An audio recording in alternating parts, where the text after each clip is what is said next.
Um, welcome to it's the first day of the 2025 Stream Festival, and my name is Moritz Pisk. We're sitting here in the exhibition space of the residency house Salzamt, Atelier House Salzamt in Linz, and we're sitting in the setup of this year's festival exhibition Spill and Bleed, Echoes of the Dancefloor, that opened yesterday evening.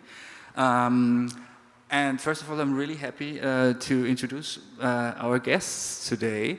We start here with Mia Trotz, fashion artist who has a piece in the show. Aleksandra Budaeva, architect from the TU in Vienna, also has a piece in the show. And Gerald VDH, VDH, it's in English probably better. Is it English? Yes, please. It's okay, both are good. Okay, perfect. So Gerald is a DJ and a producer and a party host and a podcast host also. Podcaster is good, yeah. Podcast host, a host of the famous fish market parties at Grelle Forelle in Vienna, so probably all of you know the parties there. And before we dive into our talk and questions to all of your expertise, I thought it would be a good opportunity to just give you a brief introduction what this show where we're sitting in is all about, because especially also the people who are watching on Dancefloor or in the archive of Dancefloor, where this whole talk will also be archived then. So I start with these two terms we're using for the title, and this is spill and bleed, and this is two terms we took from audio engineering. And spill and bleed describes in audio engineering when sounds are bleeding through, so they are surfacing in unintended places. So for example, if you're in a studio and you're recording the drums, and there's also a microphone where you have like vocals, for example, then it's possible that you hear the drums also in the microphone of the vocals. And this is something that in the studio you actually don't want to do. But we took it as a metaphor for rave and dance floor culture, kind of showing up in unintended or places where you don't really expect that there is dance floor culture coming. For example, there is fast fashion stores where you could buy kinky rave stuff like right now, and this is something like 10 years ago no one would ever thought about that. But also in fine arts there's a lot of rave, dance floor, club culture, like there's pieces on club culture, there is the idea of club culture and dance floor culture also showing in fine arts, and this is where we try to play around a bit with this exhibition. But what we did is, we called it Spill and Bleed, Echoes of the Dance Floor. So it's just the echoes. There's no real dance floor here in the exhibition. So there's everything but the dance floor. We're sitting right now in the video piece of Thomas van Linge that's turned off now because we have to sit here, and it's also the speakers that you see in the back that are built by Thomas van Linge. There it is some like 10 seconds of dance floor material visible in his film, but that's the only dance floor that is visible in the exhibition. So there's more like an atmosphere. I think it's also kind of an after-hour atmosphere.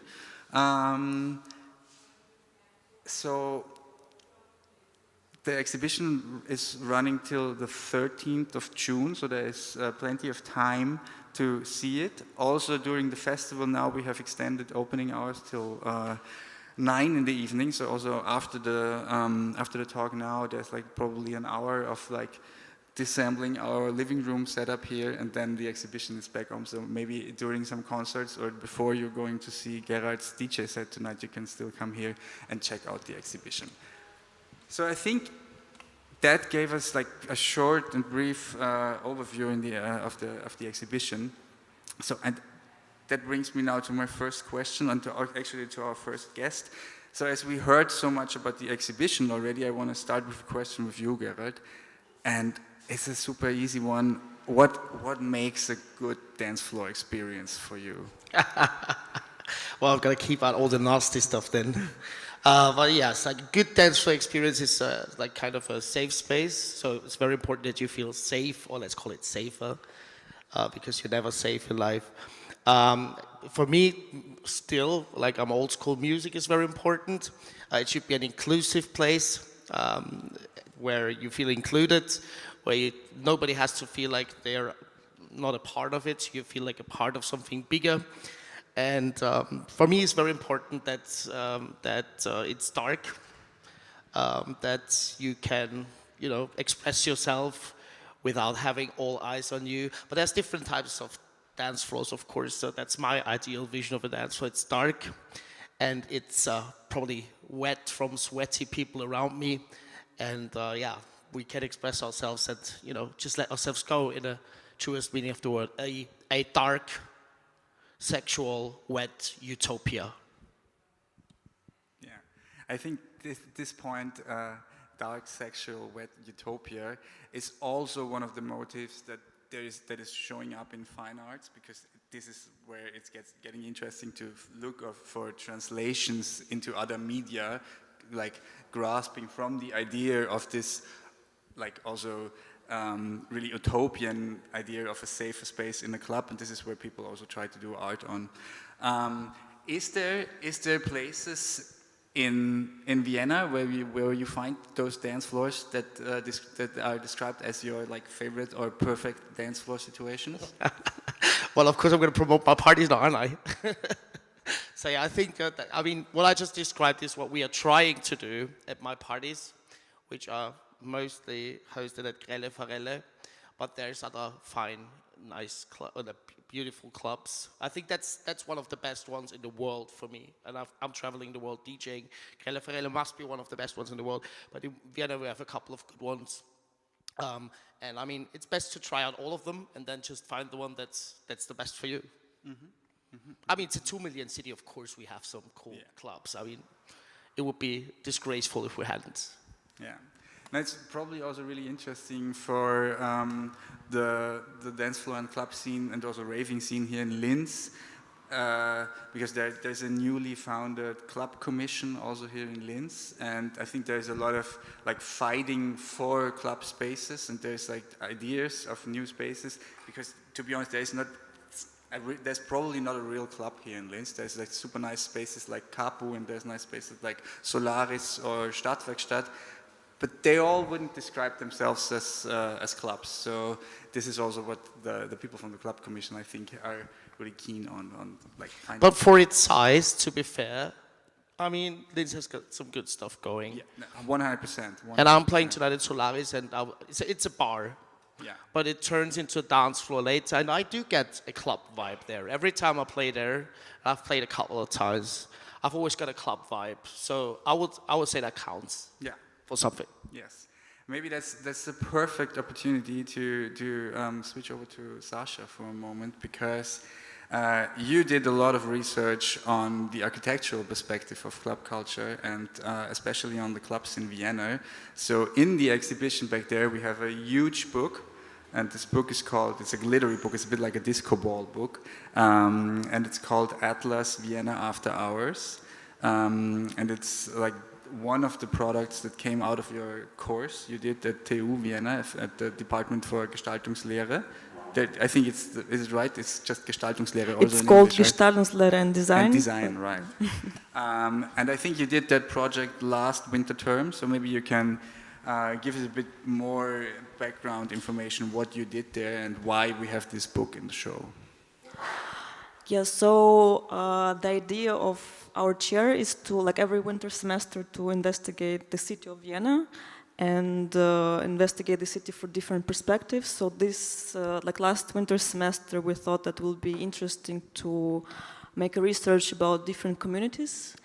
And so each tutor had to come up with some specific community and make a research and some design proposal for this specific community.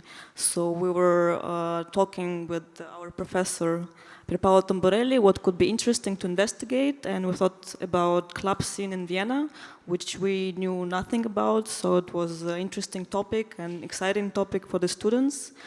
But it was also quite challenging because most of students were not familiar at all with the nightlife, and we were also having a lot of exchange students. So for them it was a good opportunity to get to know Vienna through this perspective as well, but also not just going there, but really investigate, also going to these places during the day and see how does the space change, and also understand how does it change throughout the night, what is happening at the beginning of the night, how is it going during the actual rave or party, how the space is changing, and what is happening after hours, at the end of the party, in the morning.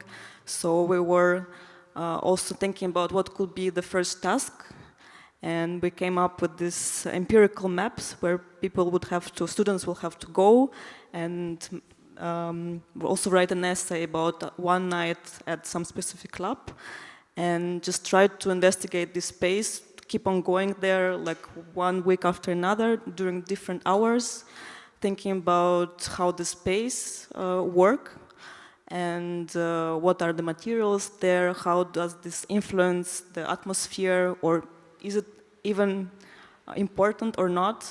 Also we decided to create this series of talks and invite people, also DJs. So we also invited Patrick Pulsinger, for example, and he was trying to explain his point of view, what is important for club, what they should also consider while also designing something, because also like one of the tasks after the research, the main outcome was to design an actual club in Vienna.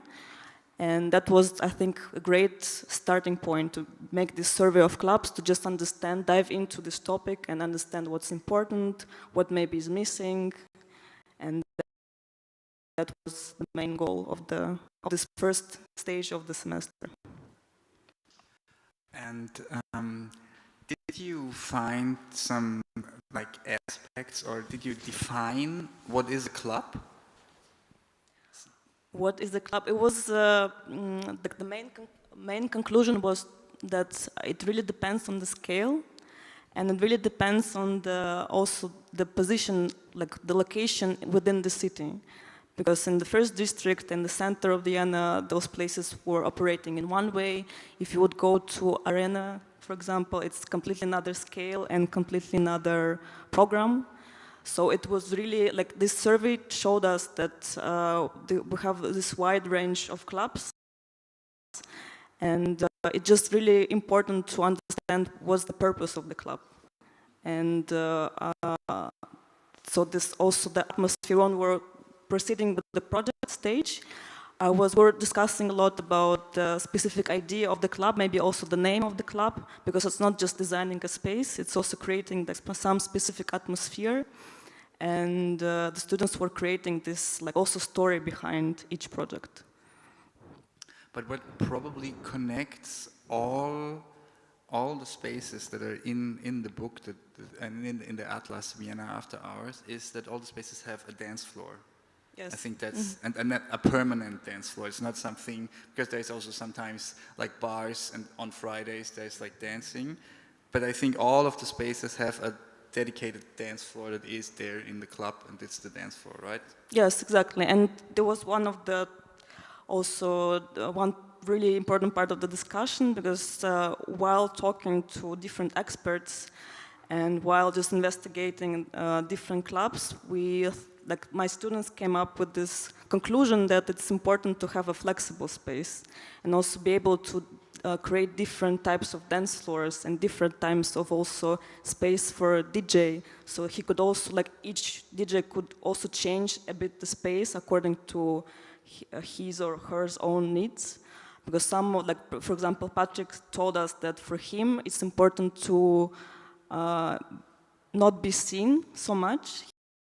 He doesn't like also to be higher than the audience. He likes to be seen like within the audience, ideally in the middle of the dance floor, but also not seen. So he said that for him, ideal solution would be some kind of booth that will be not really seen from the outside, but where he could also see like the reactions of the people right away without even interacting himself.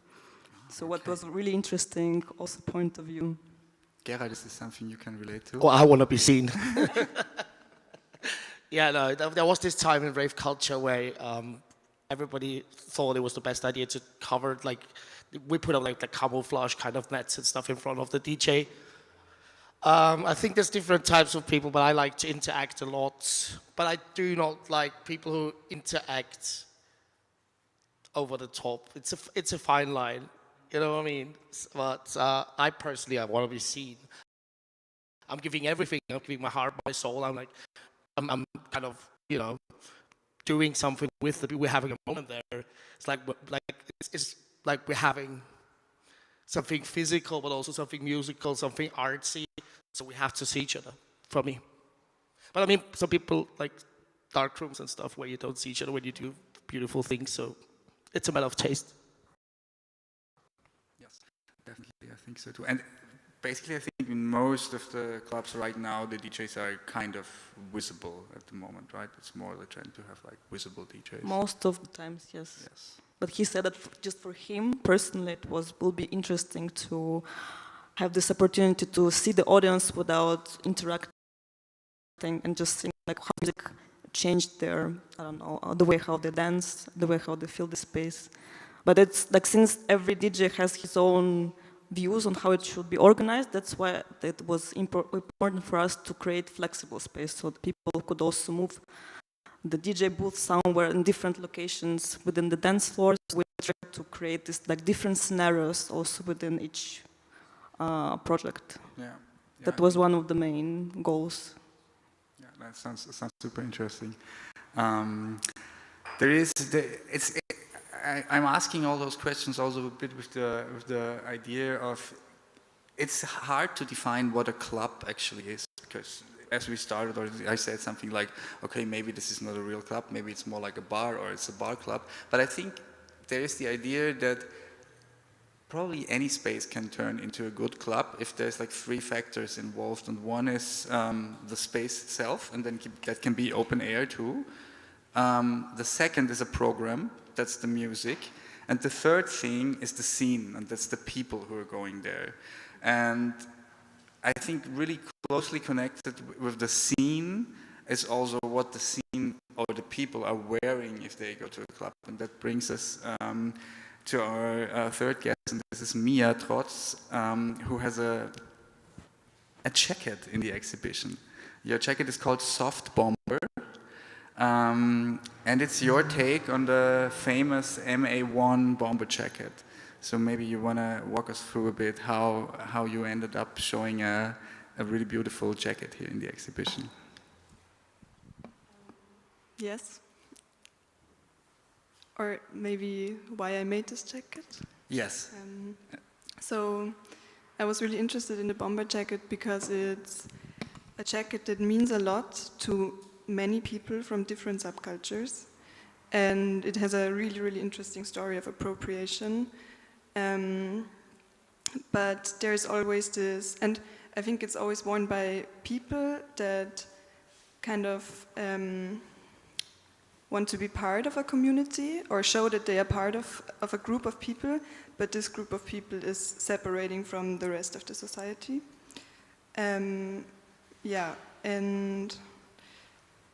But the bomber jacket always has this really tough masculine image and is associated with violence, and I wanted to question that in my project. So it's called I wanted to ask, like, what does it actually mean to be strong, and maybe being vulnerable and being sensitive is also, being strong. Yeah. I think especially your idea of having a soft bomber jacket is really interesting, because I just asked quickly in the audience, do everybody know how the MA1 bomber jacket looks like? Like, okay-ish.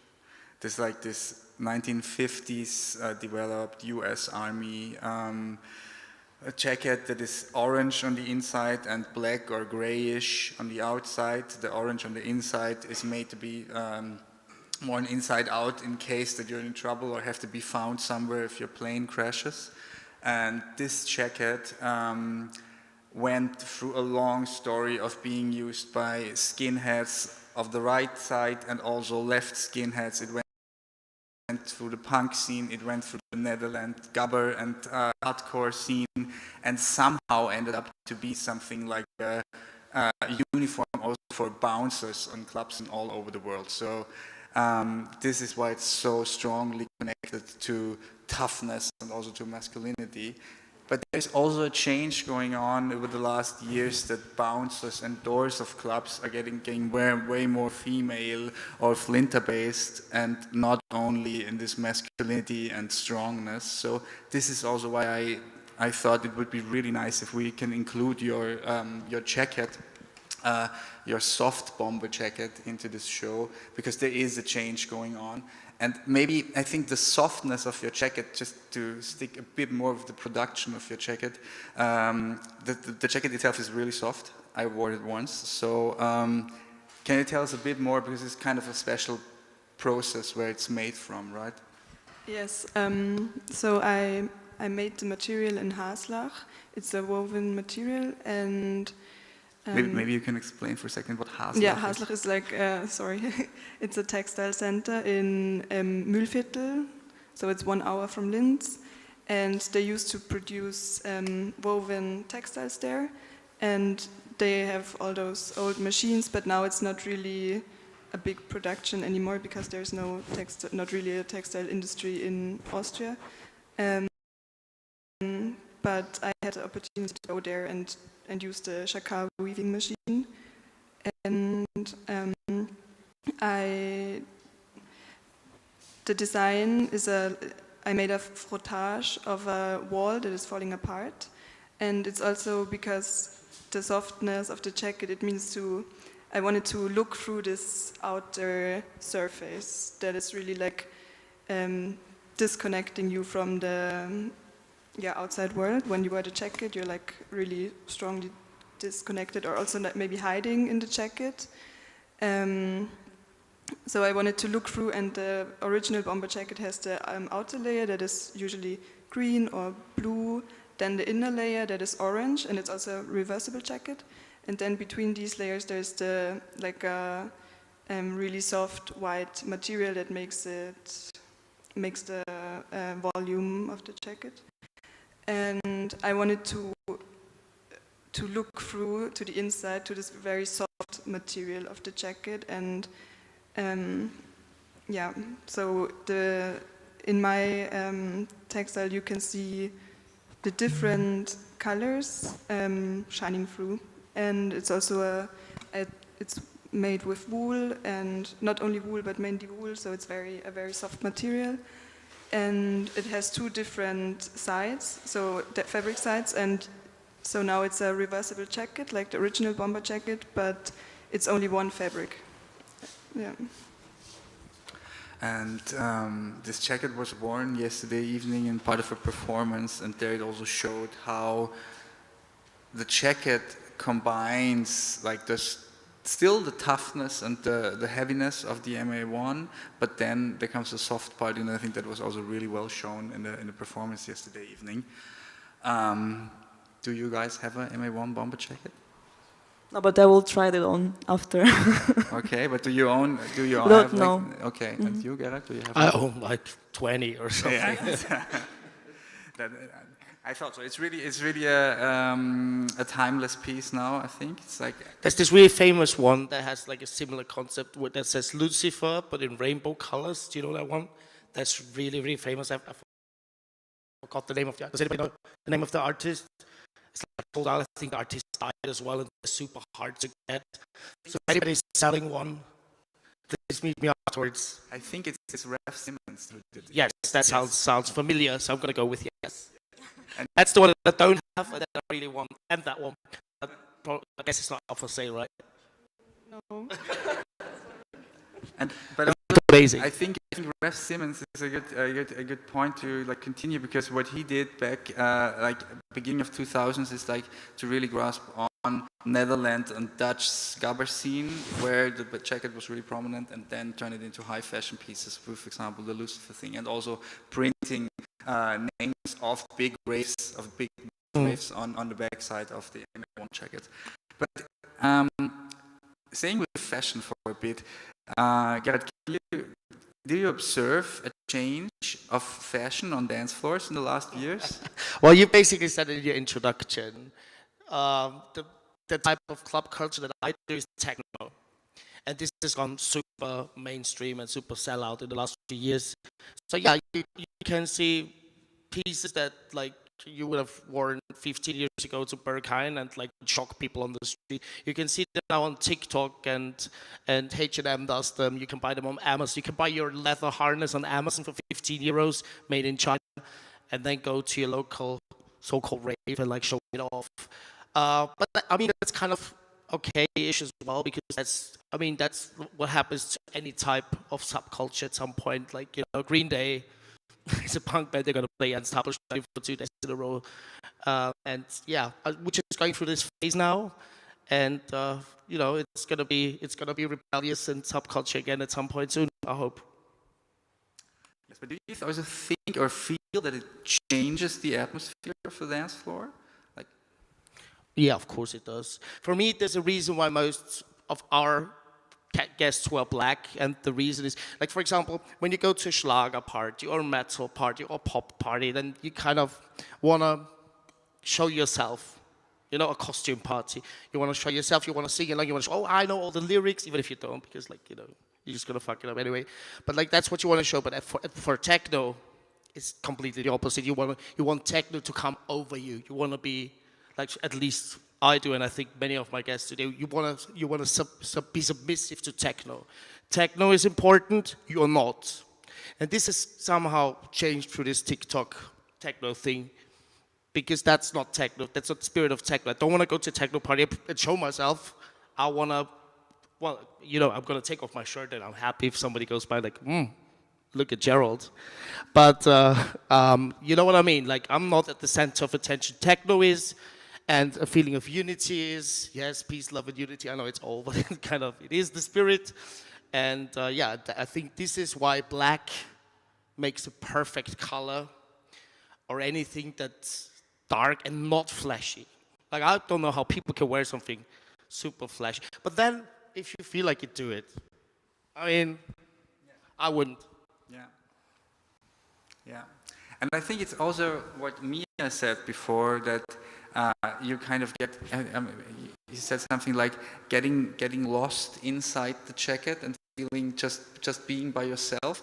That also kind of works for a dance floor, like being in the dance floor, just being with yourself and the music and dancing and the people around you. But then the black as a color also helps to like kind of dissolve on the dance floor. Ideal. Yes. It's also like a uniform. Yes. It's also what? Like a uniform. Yeah. I wanted to add that we have a microphone here for the audience as well, and I think it's like this. We take questions anytime, because it really makes sense to open up also to the audience, as we're sitting here in the Stream Festival setup. So if there's any questions, just go and ask it. Maybe you just let Lisa know she has the microphone back there. I let you think for a second for questions, and I just thought about this one thing. As we're talking about fashion, the wardrobe, the places where you put your clothes is also like something your students kind of thought about when they did the architectural analysis of clubs? Yes, I think like one part of the experience was to just first go and understand what was the atmosphere, like overall sense of the space, and then they will go again during maybe different hours and then investigate more how does the space operate, and trying to find if there are some problems or not in terms of like spatial analysis. And then of course, like collecting all of that during this survey, the students were coming up with specific program. because the entrance space is really important. You have to think about the security, the way people would enter. Is it enough space for gathering in front? How should it be organized? What should be the size of the wardrobe? There should be, of course, some rooms for service, for staff, and of course they were trying also to enter these spaces if it was available. For example, once, like during the semester, we also went to the tour to Flug, and Martin Wagner, one of the founders, were showing us also the backstage and how does this space operates in general, not only from the visitor perspective, but also from the perspective of people who work there, which for architectural project is really important, of course. So yes, the wardrobe was one of the essential, it's usually one of the essential places, even for different other typologies. Can I connect? Because I think that's one of the problems, maybe not a problem, maybe that inspires creativity, but I think is that you have to use, usually 99% of the cases, you have to use a space that is already there. You don't construct a club, right? Like for example, Club was like a subway. Yeah, a passage. Yeah, a passageway, and they just, you know, made a club of it. Because you have to be, as you said, in the center of a town, or at least somewhere where it's like, you know, people can come. So of course it would be ideal to go somewhere like, you know, in an industrial area, just build a club. But first of all, people won't come there because it's too far. And secondly, you don't have the money because, newsflash, it's not like in those movies where you earn a lot of money with clubs. All of them are struggling. Just, you know, support your local clubs and all of the other clubs everywhere around the world because they're dying out. And yeah, I think that's one of the challenges, but it also makes them super special.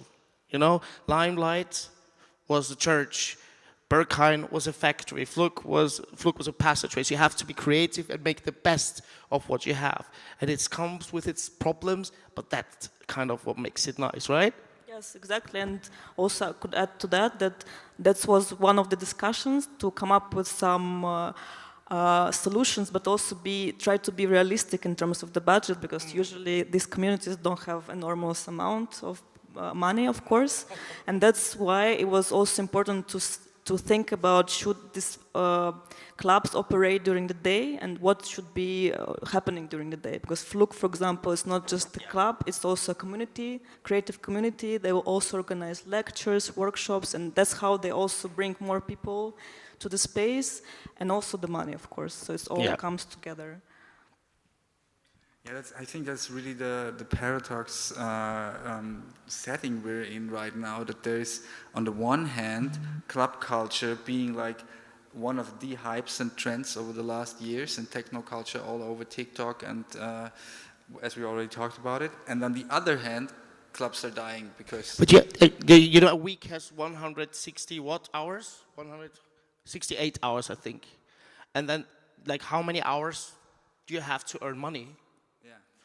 You know what I mean? Like, if this is a place of business, and then, of course, if you connect a restaurant or something, you can kind of get the restaurant to pay for the club. But it's not always possible, and it's always complicated, you know? Yeah, and this is something you can see worldwide right now. It's also like in the big club capitals like Berlin, clubs are struggling. Although, very much so. Yeah, very much so. Like there's places like Watergate who just closed down. RS always struggling. RS always struggling, and this is a huge place that was really built newly. Like they took an old, I think it was an old beer brewery. Yeah, or something, and added some containers. Yeah. So they did a really good job. Yeah. So, but they're struggling, and they are really far out. This is something like it takes you some time to go there. I take another look in the audience if there's already some questions. Yes, here are some questions. You need a microphone. Wait, we need the microphone. Here we go. No, I wanted to know why right now are they struggling, the clubs? Like what changed in the urban economy that they are struggling? It's a good question. Go first. No, just one thing that also once we were talking to Martin Wagner, he said that like, the main struggle is the rent price. And these prices are rising every year. So it's always like every year there is, especially when they need to extend the contract with the city, it's always like a discussion, because city of course wants more and they don't have, of course, big budget. So that's one of the issues, I think. Yes, it is. It's one of our biggest issues. But even if you own the place, you just have to think about the last few years. Everything that got more expensive for you got more expensive for the clubs. Energy, like if you have international lineups, because you need them because of the size, you need to like attract people. Flights are up, hotels are up, everything is up, and you can't charge more at the door or for drinks because people don't have money. All that we are here, nobody here looks like they're swimming like in the pool of money like Donald Duck, and we still want to go to clubs. So what I saw from my business, my company, a 30 to 40% increase of cost, but we did not increase the prices for our guests, and that's more than our profits gone. And something we have to keep in mind, especially if we're talking about Austrian club culture, is that a night starts at 11, probably, maybe sometimes a bit earlier. Then people are coming midnight, probably 1-ish, and then at 6 the club closes again. So this is just 7 to 8 hours max. Let's say it's 6 peak time. Is it 6 peak time? I don't know. Let's say it's 6 peak time. 6 is closing time in Austria, it's a law. No, 6 hours of peak time. I okay. mean, 6 is the closing time already. So this is not a long time where you can make money. We wish we could do. But it's, another thing is that the demand, like we had to invest some money because the needs of people were changing as well. We have awareness now. It's a very big word in Austria, and it's a good thing that this is a big word, because it's one of the most important things in club culture. Does everybody know what that means? It means that you have people walking around taking care of people that are not bouncers, but that are really interested in the people. Like if you look like you've had too much drink, they will come and speak to you. If you feel unsafe, you can come to them and say like, but this costs money, and a lot of money, but we need it. So that's why, if you're watching and listening, governments of the world, give us money to make people safer in clubs. Because this cannot be, it's another, like, you know, on your in your calculation, it's more money, more cost, very important money. So I'm not stopping this, but we need it paid. And people, we cannot pay for it. So we need government money for that. Give us money, governments. Yes. Yes, let's take another question. Hello, hi. So I spent my early teenagehood and the early adulthood dancing, writing about club culture, and a bit of playing in the clubs. But I am not sure how I completely feel about the popularity and the change that is happening at the moment. So I became this grumpy guy who says it was much better. But I would like to get your opinions on how we can actually think about this change and with this popularity, because like in the Linz, we discussed a little bit about that there is not much club spaces, so I also don't know how it is in the bigger cities. So what are also the good changes that you see with this change? Because otherwise I will keep being grumpy.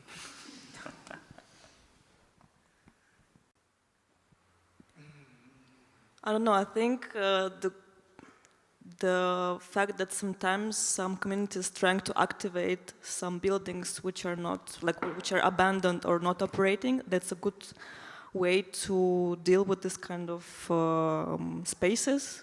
For example, now there is the Funkhaus in Vienna, and they're organizing different events, also some spaces for artists, some different types of studios. So it's, I think now there is this tendency to think about the space, how it will be operating 24 hours. So to give as much as possible to the audience, also to different spheres of the audience, to different types of communities, not just the rave or not just the nightlife, but also something that could operate throughout the day, throughout the night. So that's, I think, a good tendency. And yeah, it's nice to see some buildings to be like reactivated in different ways.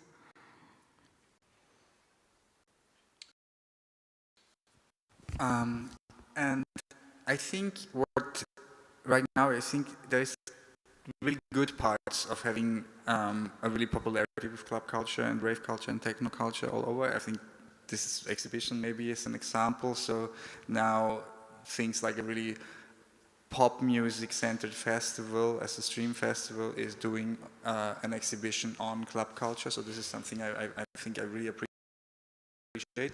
And also the awareness, as Gerald already said, awareness teams are getting way more popular. In Vienna, they're mandatory, starting with June, I think, with some events over, I don't know, 300 people or something like that. So I see there's a lot of good points also. And there's one like funny thing I want to add. I'm doing a lot of research, academic based on like club culture and dance floor history. And I just read a book, it was like mid-2000s, I think. And in that book, it was already someone saying, yeah, in the earlier days, everything was better. So I think every year there's someone who will be saying, yeah, in the earlier years it was better. And I think it's something that every pop culture has to deal with, that the things that are already gone seem like the best things. So, but I'm quite confident that there are good opportunities for good club spaces and good club and dance floor spaces all over here. Yeah, I want to add to that. I'm also sometimes a grumpy old cat, and I'm like, okay, I'm missing something that happened in the 90s. And yes, I don't know, I don't look it, but I was already raving in the 90s. But we have to say we have way more safe spaces for LGBTIQ+. Now, we are discussing consent in a club culture context, so that's definitely good things. It doesn't work for everyone every time. When you go to a party, you're not guaranteed to have a good time, but I think particularly for LGBTIQ+ people and other marginalized groups and women as one, I think you're more likely to have a good time today than in the 90s or in the 2000s. But I know also some people who would strongly disagree. Is there more questions? Yes. It's not really a question, but maybe to talk a bit about like politics on the dance floor, or like the dance floor as protest or this kind of thing. Because maybe when I read the description, it was like the aesthetics and politics of the dance floor. But yeah, just thinking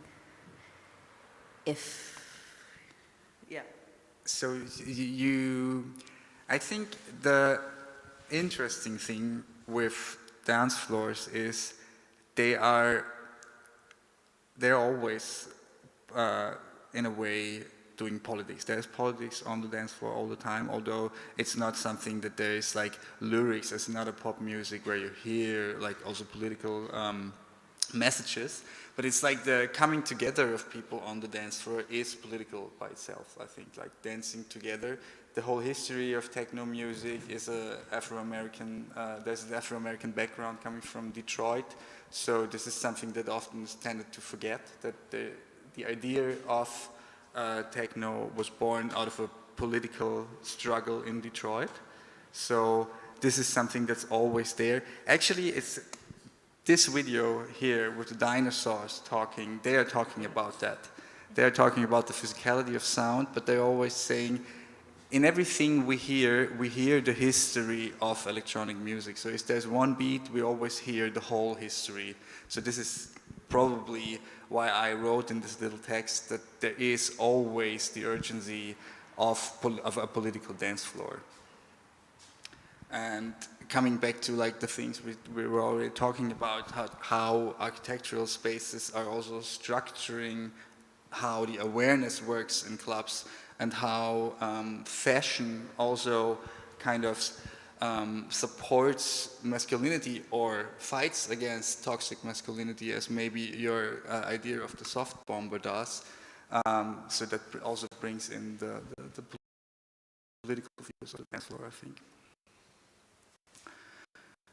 I'm also looking a bit already on the time, so if there's other questions, you just get them going, and I wanted to do like a last round of questions for you guys, and they're going back to like the main topics we had. So my question for Sasha would be, after you've done all the research on the Viennese clubs, and now you know you're really an expert for the architectural structure of clubs, is there something that is your favorite part, material in a club, or some things that you really like in club architecture?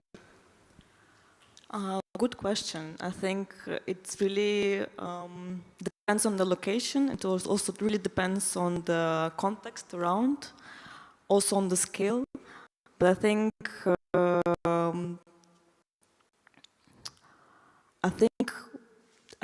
what is really important is to the organization of the space, and what we're thinking about how to think. We also thought a lot about the flows of people and how with the architecture we can work with that, how we can change that.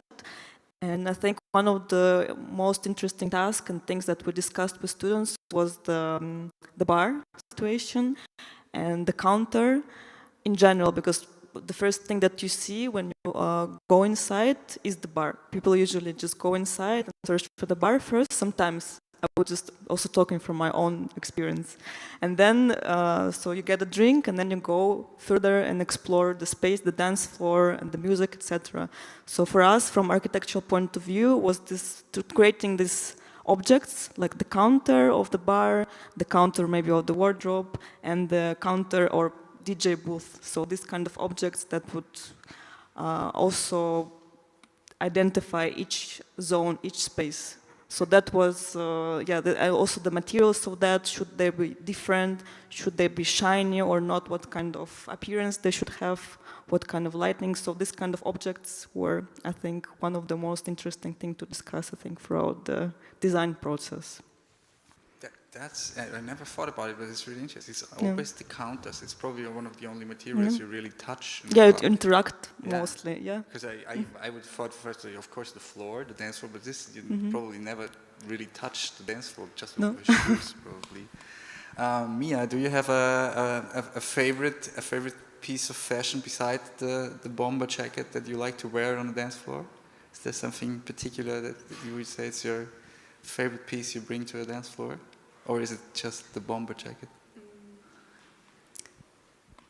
I think it's something comfortable. Yeah. But also like something where I can hide somehow. So yeah, what we said before, it's this where I feel safe and maybe not so seen. Yeah. Mm-hmm. There's another question back there. I have a very quick one. I don't intend to be polemical, it's just that my words come up always polemical, but actually it's a question that has to do with the relationship between, curatorial choices on understanding the politics of dancing and rave. Something that I always struggled in assemblies that I work with about sometimes the kind of like self-sustaining bubbles of rave culture, and all of a sudden, every time politics changes paradigm in the uses of public space, you actually see the ravers are the ones that are more active, and we become friends again, and I'm super happy, and I can make alliances. And there are two things, the last big terrible war that is happening around the world comes out of an excuse of a rave that it's, in COVID times where raves were not authorized at all. Those are just few that quickly I can come up with. And I see that in this exhibition there is a curatorial decision not to show like the merging of not just the politics of clubbing, which in itself makes politics inside the clubs, that are like the one that you were mentioning, but also the relationship between how we tackle public space, how rave culture is fundamental to be put in a global debate. And that I see it as a conscious decision to be told out, and I just wanted to know where did it come from? So the problem is that I'm probably the only one who could answer that because it's the curatorial decision. What we tried, and I will keep it short because I want to keep a bit more time for speaking with the guests. But I think what we tried to do was more focusing on really an atmosphere and making space also for the discussion that's happening in the exhibition, because there's a club in Berlin, it's called About Blank, and they have quite a strong political position, and the first thing they are writing on their website is the dance floor is not the place to discuss politics. So I think a dance floor is political, but it's not the place where you can discuss because it's just loud. And so we thought we create an atmosphere where there's no dance floor visible. So maybe this space also can be a good space for discussing. I think it's always nice to walk through an exhibition and be able to talk about things, and setting the tone of like a after-houry, clubby vibe, and then like just giving space for discussion without setting like super explicit political tones. That was the curatorial idea we had in the first place. And now I just want to come back for 1 second to the clothing, because it's super interesting. There's an amazing book by Mackenzie Ward. It's called Raving. It's over there in our book corner too, if someone wants to check it out. And Mackenzie writes about her favorite piece she's wearing for raving, and it's her rave bag. It even has a name. I forgot the name, sorry, but like her little silverly rave bag. And I think this is also something that I could relate to, because it's so important where you keep your stuff. And she's always saying, like, okay, she needs wet wipes and everything she wants to really wear by herself. And it also protects her, because it's like her little bag that's always with her when she's raving. So I thought maybe we add that to think about rave accessories too, not just. But I also really get what you mean. It must be comfy. Also, Mackenzie Ward's rave bag is a super comfy bag. Also, the shoes are so important. Yeah. They're comfortable. Yes, definitely. So we have Spill and Bleed in the title, so this is something coming from audio engineering. So I want to go for one last question for you, Gerald. Do you have a favorite? I can't be the first and the last one to get a question, so you'll have to ask someone else. I'll feel bad for the rest of the day. We will find another question. I just want to know if there's if you have a favorite sound system somewhere. I'm really not one of those people who are like, so like, you know, they're like, oh, it has to be Function One sound system. Like, it's mostly about the engineers and the people like operating it, and the brand is not so important for me. Yeah. But I wanted to add two more things about other stuff. Like, first of all, the crossbody bag is so important because for everybody and not just for you, because you keep it safe. Like, for example, if you lose something in a dark room, party is fucked up for everybody. If you start running around searching things on the dance floor, you're fucking up the party for everybody. So a good bag is important for everyone. And the second thing, raving is always political, like expressing yourself. You can see in authoritarian governments, it's either forbidden to do that, or now in like places like Georgia, like those places are the first ones to be attacked. So like taking that liberty, doing that, living your best life, is always rebellious, always political, and always important as well. And that's just the last thing I wanted to add. Yes. I mean, that would be a super nice close. No, it can't be. Is there any more questions coming from the audience? Let's see that. Maybe do you guys have questions for each other? Because this is something I thought. So is there something where you are thinking we should like add that to the discussion now? Well, I was like curious, not for you. Actually, I wanted you also to be a part of our like series of talks within the semester, but you didn't see my message, I guess, in Instagram. Where did you send it to? Last year. Okay. Because I was like, they contacted my agent. No, because I didn't know that much about club scene in Vienna, and I was just asking about who are the people, like most important people to whom I could ask questions, and you were one of them, and that's fine. It's like, and one of the things I wanted to ask, I want to invite some DJs to understand what's the main thing, but you already talked about it. So I was just wondering if the conclusion that we came up with students to make the space the most flexible is the right solution, or it's usually... For me? Yeah, for you. That would be an ideal club if you can move the DJ booth, for example, but it's very difficult from a sound point of view, because you need to, the DJ needs to be ideally behind the speaker, or you have very good technicians. There's one place in London called Fold. Have you heard about it? No.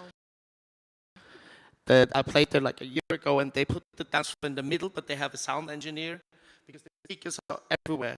But he calculated how far it takes sound to travel to you, and he has this little box that will make it work for you to work, but it's very difficult. So this is why it's difficult to create those flexible spaces. It would ideally be that, but it's also science fiction a little bit. Yeah. And expensive. I think I want to wrap it up with some more information for you. So there is the exhibition still running. You can check out the book, the atlas. You can check out the soft bomber. Is it allowed? Are we allowed to touch the soft bomber a bit to feel the softness? So go there and touch the soft bomber here at Salzamt. And most important, go raving tonight. We're playing at 12:30 at Solaris. Yeah, super early. But it's a 2-hour set, right? It's a 2-hour set. Yeah. 2-hour set. So enjoy 2 hours of raving in Solaris, and thank you very much for coming to our artist talk here in the show's complete echoes of the Dancefloor, and enjoy the Stream Festival. Thank you very much, and thank you guys for coming. And thank you for inviting.